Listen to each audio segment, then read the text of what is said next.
Hi, and welcome to I Love Mondays. I'm Angela Ambrosia, and this is part 4 of Monogamy and Other Loves, where we look at how monogamy shapes our love life through what we do, what we feel, and what we say, which is our final chapter next week. So, when we look at when you love too much, the feeling that comes up for people, whether they're in a monogamous relationship or whether they've been betrayed in a monogamous relationship or broken up from a monogamous relationship, there's these thinking patterns or feeling patterns or expectations that start to arise. And today we're going to look at that condition. So when you love too much, when you feel like you're doing too much for the other person or loving them too much and not getting that in return, or maybe you actually think that about the other person, that they're not loving enough and you want more, and you start to judge or blame the other person when they are not giving you what you want, so you see them as not loving you enough.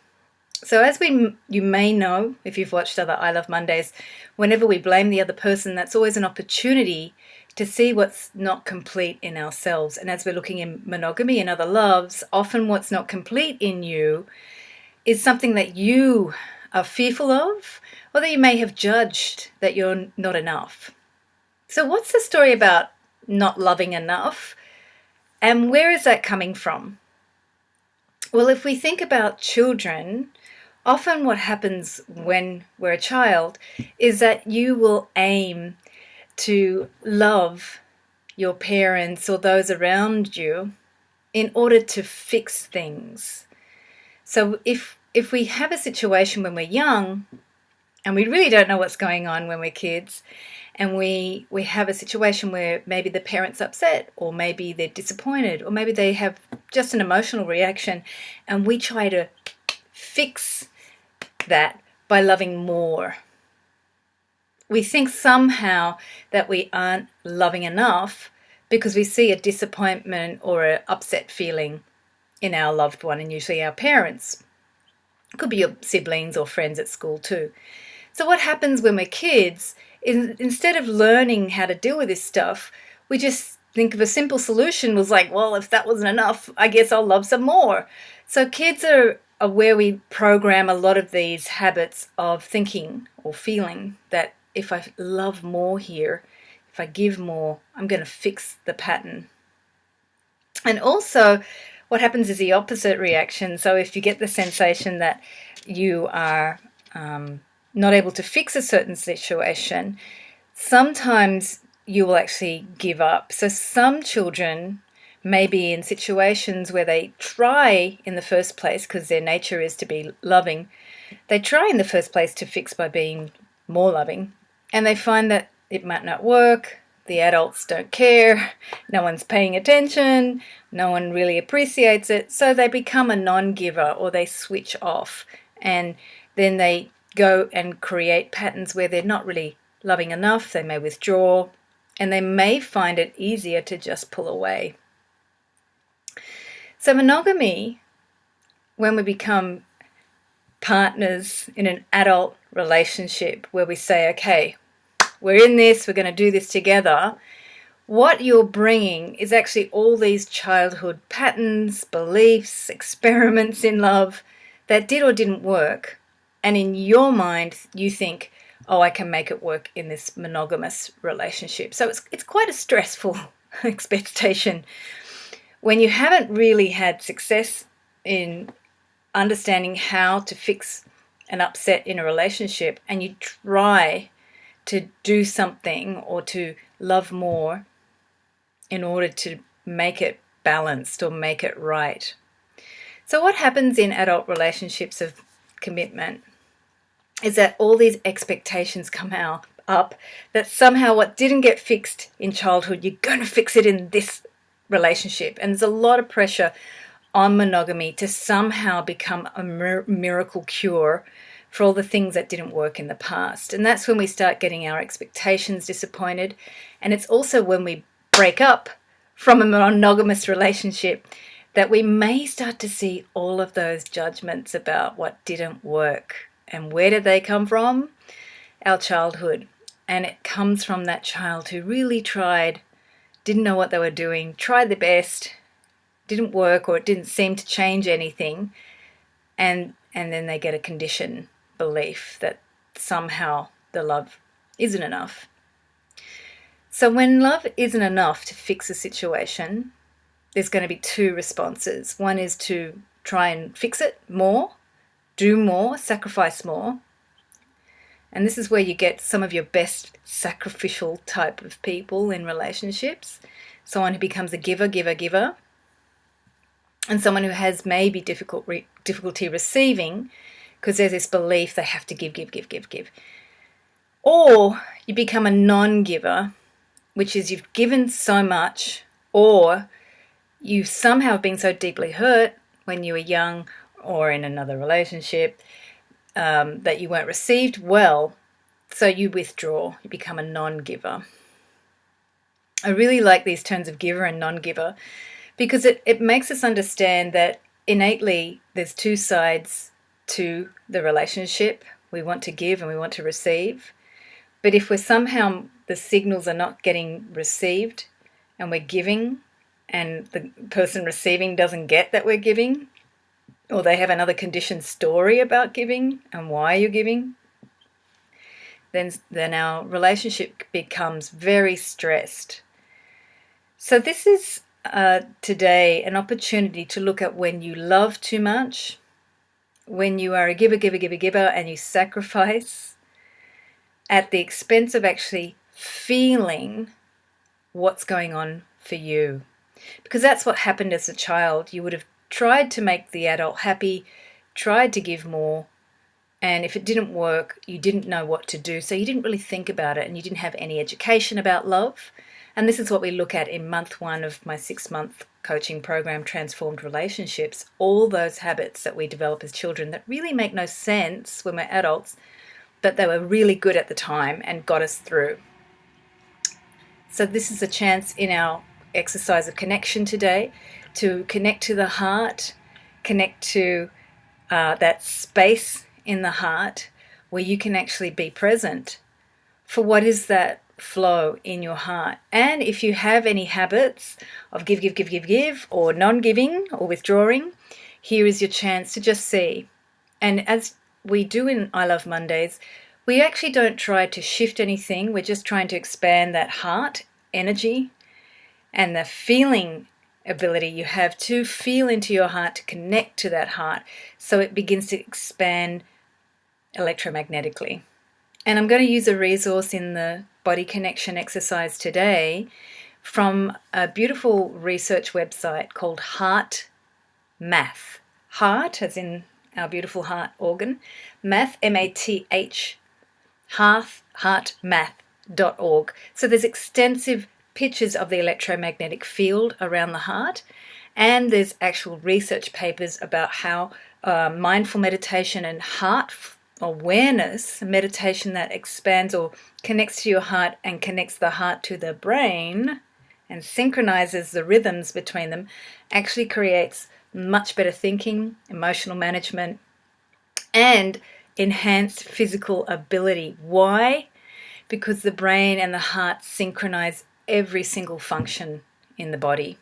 Your heart is like a monitor for every function in the body, and your brain is the operating system. So if you like to think about it in terms of a spiritual computer analogy, the heart is like the superintelligence of the computer, and the brain is the operating system that's installed, which can be upgraded. And we're in the process right now of upgrading this brain. So you may, as you do your meditation exercises, notice that there's some different brain activity than what you may have noticed a few months ago or even a year ago, and that's all good and dandy, because as soon as you start synchronizing your brain and your heart with any meditation or yoga practice, you're actually starting to shift the brain function itself, which is the whole point of meditating. I Love Mondays focuses on expanding that heart, and we also want to integrate and make love with our beautiful operating system brain, soft hardware. Okay, well, actually, it's soft hardware. So let's do that connection to the heart and begin to feel into how the brain and the heart actually start to have a relationship through the breath and through your awareness inside and connecting to the two spaces in the body. So begin by first just taking the hands to the heart area.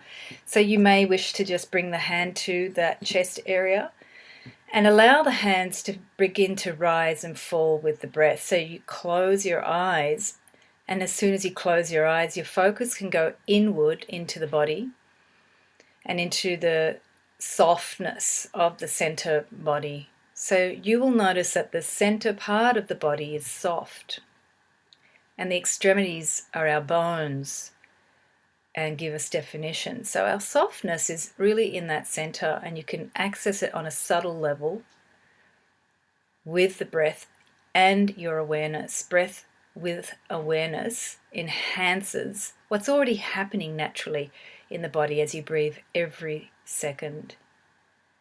So bring your awareness to that heart space. And as you inhale, you can also start to feel the hands raising, and as you exhale, the hands softening, so that heart center becomes actually soft itself. And then bring awareness to the field or the circumference of around your body of that expanded heart space. So the space of your heart that expands into an electromagnetic field around your body. Later, you may wish to visit that website, heartmath.org, and see some pictures of the electromagnetic field that they've measured of the heart.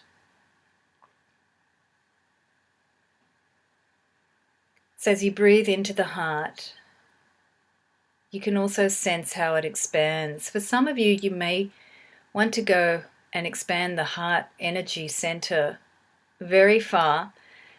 For this exercise today, keep it a little closer to your body and inside the room that you're in. They have actually measured heart fields that go very far, even 30 feet. So the heart itself has a field that can expand, and it can be guided or directed by your awareness, but also instinctually by your gut instincts and by practice. So just feel that expansion of the heart around the front body and the back body behind the shoulder blades and the sides of the shoulders or the deltoids. So feeling that expansion to your side body with that field of the heart. Now as you breathe in, begin to bring your awareness to the organ of the brain. So we're going to actually, to assist bringing lightness to the brain, bring our awareness to a point above the skull, the top part of the skull, right above the crown of the head. So breathe into that point just above the head. And as you breathe in, you can visualize that brain lifting gently, and then as you exhale, it relaxes gently, suspended in space and time. So just play with how the breath can expand, lifting that brain and letting the brain settle. Use your own breath rhythm and visualize now how the brain, as you breathe in, is bobbing or balancing on top of the heart center. So with the breath, you can feel that gentle lift of the brain, and as it settles down with the exhale, it also starts to settle over the heart, balancing. So with the inhale, that point above the head is lifting you. And as you exhale, is just relaxing into that center, soft part of the body, centered in the heart. And the hands on the heart center are also nurturing and giving support with their touch. Now bring your awareness to a figure 8, so you can later see on the heartmath.org website. There's a figure 8 field that goes around the brain and around the heart chakra. So visualize the top of that figure 8 circling the brain, or the top of the head, and the bottom part of the circle 8 circling the center of the chest, that heart chakra center.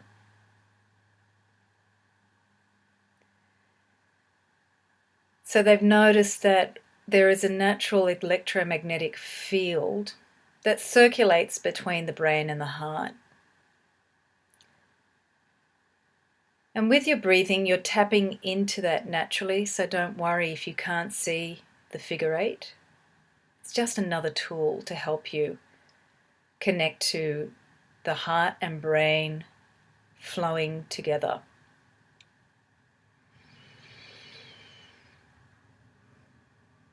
So now bring your awareness to the heart center, and we're going to use the golden light to come through the brain down into the heart center. So visualize the golden light that actually represents higher consciousness. This golden light brings in higher emotions and higher thought patterns. So bring that light in through the brain down in a line to the center of the heart chakra. Visualize that light coming in down that line of energy. So this way we're actually beginning to balance heart and brain, and understanding your own flow just by simply feeling the connection between heart and brain.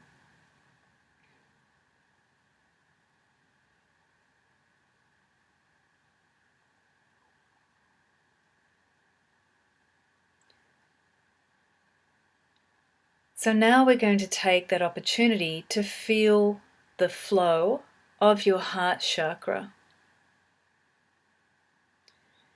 So if you do have a situation that you can recollect, or maybe in your current love relationship, where you may not be able to feel that what you're giving is being received, there could be some judgments or thoughts or feelings that I love too much and I don't get back what I give. Or sometimes there's some judgments about I don't love enough. And those judgments may come from your partner about you, which is just a reflection of what is coming up for them. But whatever is coming up for your partner is also something that affects you. So if there's a situation in the relationship where you feel like you don't love enough, you're not loving enough, perhaps you're too smothering, you give too much and your partner doesn't know how to receive it, or complains because it's not what they want, or they feel that you're expecting something from them. And any instances where you may have given too much expectation on yourself, expected yourself to be a better person, somehow to fix some relationship problem.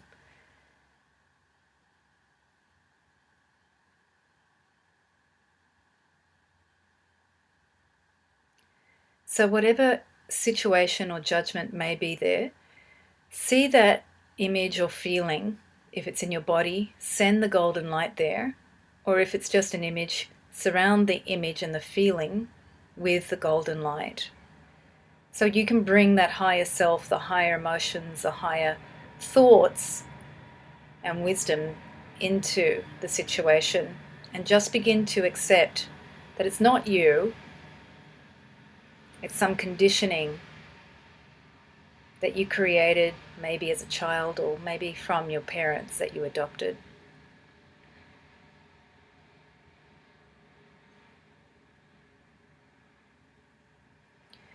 See the golden light surrounding that part of you, that memory, that part of your body, just that feeling, and breathe into it. Really feel that light coming to give you guidance or whatever it is you desire to balance the situation.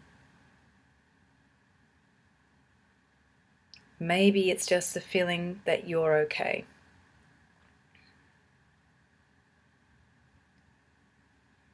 And now let the image fade and come back to your heart chakra. We're going to play just as you would as a child with the feeling in the heart of how you would love to flow. So it may not be something you could see yourself sharing in a relationship, but feel as you connect into the heart chakra this following question.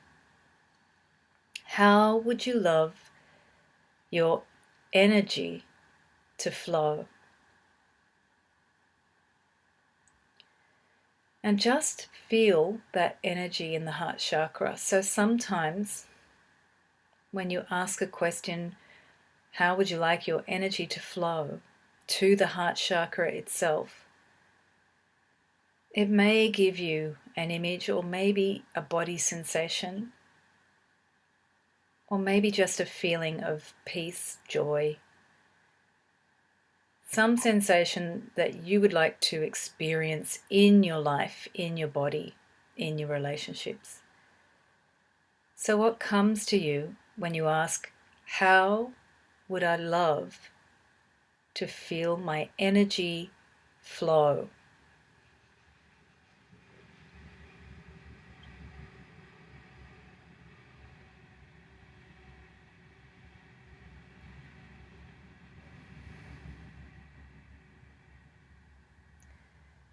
And practice receiving the golden light into that part of yourself, supporting your flow.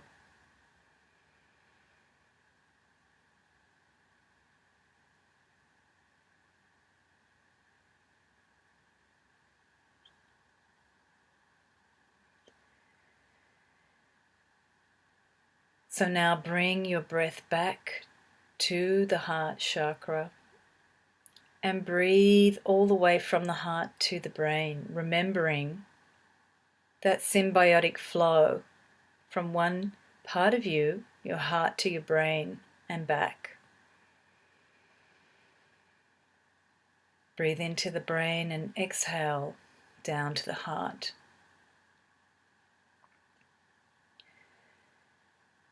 And then with some deep breaths, breathe all the way from the top of your brain and above the skull, all the way down the body, down the spine, down the legs, into the feet, grounding your energy.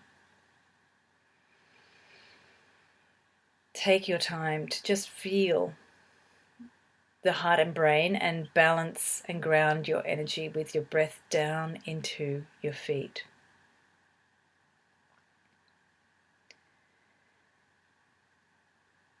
Gently keeping the hands on the heart chakra, you can open your eyes and still notice with the breath and the hands there how as you breathe into the heart chakra there's a lift and there's a softness. This softness is often shut down when we go into our conditioning of our ability to try and fix from when we were kids or when we had experiences in relationships where we simply didn't know what to do, so we patched it up and tried to love more or withdrew and didn't love enough or judged ourselves for not loving enough because we were simply just trying to feel our flow that got interrupted. So anytime you practice feeling this flow in your heart, this asking the question about how would I love to feel my energy flow from the heart chakra, you also begin to expand its presence in your body and in your life. The more you connect to your natural energy, the more you can access it in times of stress rather than going to your old program or conditioning. So that's what we do here on I Love Mondays, is reprogram, connect you back to your natural flow, especially centered in the heart chakra. And for fun, you may even like to ask your whole body in meditation, how would I love to feel my energy flow? It's another way to just connect to your body energies. So thank you for joining I Love Mondays. I'm Angela Ambrosia, and please contact me for your free relationship miracle session at angela@loveandrelationshipcoach.com. Thank you and have a blessed week.